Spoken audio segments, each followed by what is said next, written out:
Сите граденки и училишта се безбедни, кажа првиот човек на ЗЕЛС по направените вонредни инспекции.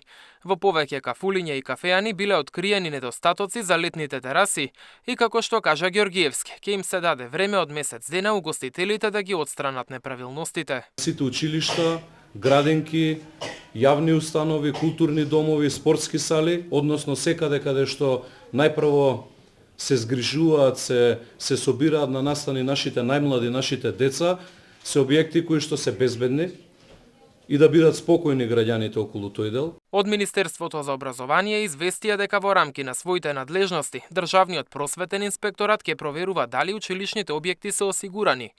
Ѓоргиевски вели дека инспекциите нема да завршат тука. Препорача да се направат строги контроли и на сите стамбени згради. Имаме случаеви каде што цревата за хидрантите се продаваат, каде што биле украдени.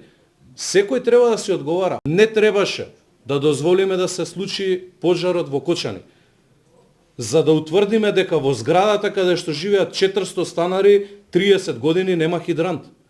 Тоа не е одговорност и надлежност на општината. Во меѓувреме на терен постојано се и пазарните инспектори. Направени се вкупно 116 вонредни контроли. Привремена забрана за работа добија 10 објекти. Утврдено е дека 15 правни субјекти од вкупно 23 кои што имаат активна лиценца не исполнуваат минимално технички услови. Кај нив ќе бидат изречени две мерки. Прво, решение за забрана за вршење на дејност и предлог до Министерството за економија за одземање на лиценцата.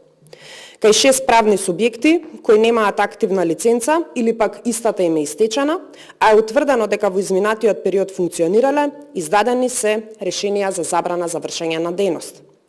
Издадени се 59 прекршочни платни налози во износ од 522.690 денари и по други основи од Законот за угостителска дејност. Митева најави дека пазарниот инспекторат во координација со МВР овие денови започнуваат со инспекцијски надзори во објектите за организирање прослави. Антикорупцијската комисија пак почна да проверува закони за да види дали има ризик од корупција кога се издаваат дозволи и лиценци за работа, особено за угостителски објекти.